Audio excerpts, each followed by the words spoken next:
What's going on, YouTube? It's your homie guy about to bring y'all a new video today on the It's On You channel.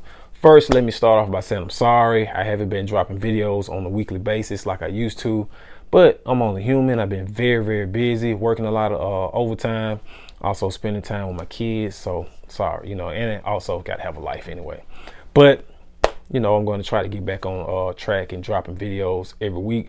Also, some of you guys may know, some of you may not. My old Instagram page was hacked. I was not able to get it back. Still haven't. So if you come across it with a white Russian chick named Rita, report the page. You'll see all my pictures that I posted in the last year. So from overtime, you'll see those pictures on there. So you'll know that's my old page. Report that page. I have a new one. I will have a link in the description for my new IG page. So let's get those follows back up, because I was like at 4,000, almost at 4,000 followers. So let's get that back, get that, the follow count back up there. But before I get to that, y'all know I love to do the EC dump. So I'm going to start off with my watch, and this is a G-Shock. This is the GBDH 1000. I love this watch. This has become one of my favorite G-Shocks to wear on a daily basis. I have been wearing this watch the most the past 2-3 months. All right, we're gonna go to the keys. Y'all seen these before. This is the Recycle Firefighter key lane with a light keychain light on here. We're gonna go with the EDC watch, my trusted Streamlight ProTech 2LX. It has 500 lumens, the 10 tap programmable. Also, I have an 18650 rechargeable battery in here. We got my wallet, which is a Recycle Firefighter minimalist wallet. It used to be black multicam, but it's kind of faded from being wet and house fires and stuff. Alrighty, we got my Write in the Rain notepad. Had this for a while, and I got multiple ones. I go through them, buy a pack of them, use them up. Bandana. Also, my back pocket, which I love these pants. These are the 511 Defender pants. It's got like 8 pockets on here. And this is my overall, favorite multi-tool to carry and use. This is the skeleton, the Leatherman skeleton tool. This is the CX model. It's just pretty much my favorite because it's very comfortable to carry, and it also does pretty much, for the most part, everything for us in the day-to-day things that you might need for a multi-tool. All right, my back right pocket would have been my phone, but I'm recording from it, and it is an iPhone 11 Pro. Also, in the back, it's a little medical. This is my Recon tourniquet.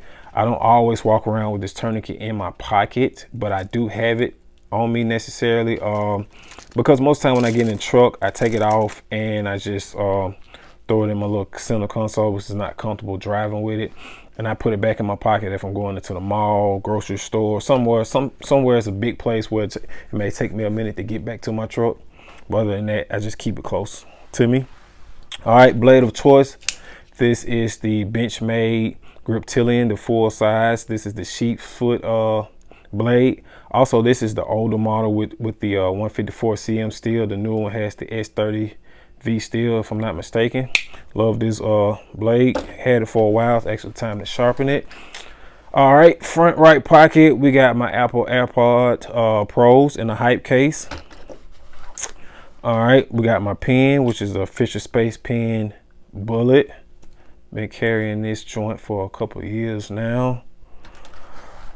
All right, we got the good old Burt's Beeswax chapstick. Y'all know what it is, the pomegranate. Smells good, keep your lips moist.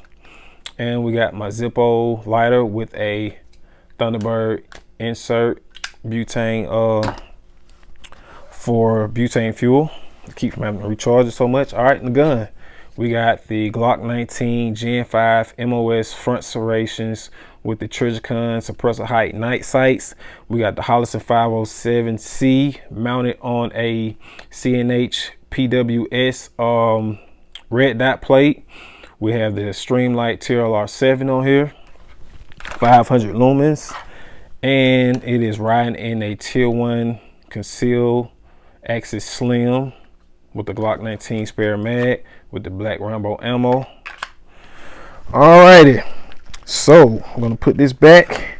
We're gonna get on to the video. All right, it's gonna be about these two guys, which is a CZ75 SP-01 tactical with the lock grips on it. Also, it has the Surefire X300 light on here, and the Glock17 Gen 5 MOS with the front serrations. It has the Trigicon automatic RMR sitting on the same plate, the CHPWS red dot mount plate. And the sights on this joint is the Ameriglos suppressor height sights. They are blacked out. Actually digging it. So this is the first pair of sights that I have on here that I've put on the gun that didn't come on there that wasn't night sights. So this is pretty cool, and they work very, very fine. So we're going to pretty much just change up the view so we can get a better view of it. We're going to weigh it and all that stuff and just talk about the pros and cons of carrying a full-size gun, whether it's striker fire or hammer fire in these two cases for those two. And those two are the most carried guns that I've carried this fall and winter. Between those two guns, I've carried those two probably 80% of the time since it started cooling down or whatever. But anywho, we're going to change the view up. We're going to do a tabletop review. We're going to put it on the scale, weigh it up with the full mag, without a full mag. We're going to do that real quick.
All right, guys, we got the Glock17 and the SP-01 tactical. Only thing that we're gonna disclude in this is the red dot, because the SP-01 tactical doesn't. So we're gonna act as if it doesn't have a red dot. The red dot actually weighs 1.2 ounces, but for the safety Nazis, we're gonna go ahead and make sure it's clear, even though the mags are loaded, but it's not one in the chamber. And it is clear, as you guys can see. We're going to drop the mag in the SP-01 tactical, and as you guys can see, there's nothing in there. All right, we're going to load these mags back up and we're going to weigh them. We're going to start with the Glock17, fully loaded with fully loaded mag, except for one in the chamber with the light. We got 2 pounds and 4 ounces, almost 5. So we're gonna take the light off, weigh it. We got 2 pounds, so we're gonna try it without the loaded mag as well. 1 pound 6 ounce. So as you can see, it does add weight to it when you have a light on it and a red dot, but it is what it is. Now this is going to be a pretty hefty gun. The SP-01 tactical is a all steel gun, so you got a steel slide, steel frame with a light and loaded mag. So it's going to be heavy. A lot of people wouldn't carry it, but I love it. You're looking at 3 pounds and 3 ounces. Very, very heavy gun. We're going to take the light off.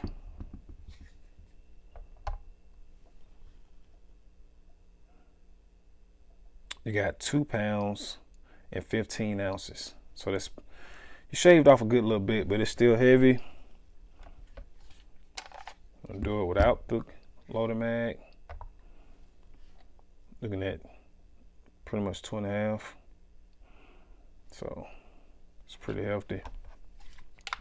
All right, since we don't have the mag in there, the pros and cons, which I've discovered, which is not bad, just just having to adjust to it. We're gonna go with the pros for as in carrying this, which will be for both of them. You got a full grip, a full purchase. You got more control over the gun. Same as with the SP-01 Tactical. You got a very, very good purchase on it. Plenty of room to grip. You can ride up on it a little bit. With the Glock, you got the less weight, so it will be a little more enjoyable to carry. With the polymer frame, you got less weight with a nice capacity of 17+1. And also, if you would like, you can carry with a +2 mag. Glock17 with a +2. Also do the same with the SP-01 Tactical. And like I said, it's lighter gun, big grip, very, very controllable recoil, easy to carry, easy to shoot. Striker fire con would be if you get a somewhat of a dud round, you don't have the capability of pulling the trigger more than one time. You got to go ahead and tap and racket it, get that malfunction cleared. But with the SP-01 Tactical, the pro to that situation would be it's hammer fire, so you can strike it at least one more time just to make sure. I wouldn't strike it more than two times. If you squeeze the trigger twice and it don't go out, for me, 2 to 3 times when it comes to a hammer fire or any gun, I'm going to go ahead and tap, racket, and clear that bad round out. And that's the good thing about having a hammer fire. You can hit it a couple more times versus if you pull the trigger and it doesn't go off with a striker fire, more than likely you need to get that round out so you can get a fresh, a better round in there. What else we got? Also, like this will be heavier. That would be a con for us in carrying this. It would be heavier, but a pro for this, by this gun being heavier, you will be able to manage any recoil, whether you got 115 grain in there, 124 plus P, 147 plus P. This gun shoots flat. This shoots flat too, especially with the some training. You'll be able to manage this just like this, but this is like effortlessly shoots flats because of the amount of weight that it has on it. It stays flat and you can just go round after round around and just stay on target. The pro with this trigger pull, every trigger pull is going to be the same. You got roughly around 5 pounds of pressure to pull the trigger with this Glock 17. It stays the same. It never changes. The pro and the con with this, and I'm gonna start with the pro, is starting out in the decock mode. I carry it decocked. I pull the hammer back once I got of course, once you got a round in there, I decock it instead of having the hammer back, so it makes it a little safer. So, but it also adds a little more weight to the trigger pull. So the first shot will be around 10 pounds that I have to play with, and then after that we're playing with about 4 pounds of trigger pull. So the trigger pull gets lighter after the first round when it comes to a hammer fire gun, but the thing is, it's different from the first pull. You got a heavy pull on the first one, and that's why you have to practice on getting that shot off with that first pull, that first round, because it's going to be heavier, but then everything after that, it's going to be lighter and more smoother. So that's just my take on carrying a full size gun, and I had to do the option of full size with a hammer fire and striker fire. Hope you enjoyed the video. Peace. I hope y'all enjoyed the video, and just give you some a better view or insight of carrying a full size gun. You know, hammer fire or striker fire, doesn't matter. It's all about the setup. For as in your holster and your belt. Once you get a good holster and belt, that's going to make it as comfortable as possible, and you're not going to totally be comfortable, because I don't care if you're carrying a full-size gun or a micro gun, it's still something that you're not used to carrying. So you're gonna have to adjust to it regardless if it's small or big, and just, you know, pretty much go based off of if you want to carry something small or big, considering your body type, with your style, how you dress, and all that stuff. What do you do on a day-to-day basis? Me personally, it doesn't matter to me. I carry anywhere from a subcompact, which is a Glock 26 or 27, all the way up to one of these two, and I have no problem carrying either one.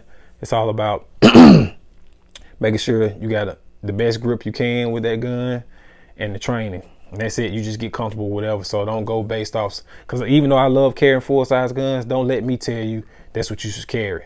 Carry what you can shoot good and what you're comfortable with, point blank. Because if you don't have anything, it doesn't matter then. But anywho, hope y'all enjoyed the video. Hopefully it was helpful for somebody making a decision in the future, or just look, you know, just a nice little video comparing the two guns as far as in carryability and shootability. Other than that, hope y'all enjoyed the video. Stay safe, get out there and train. Peace. Unc Life, it's on you.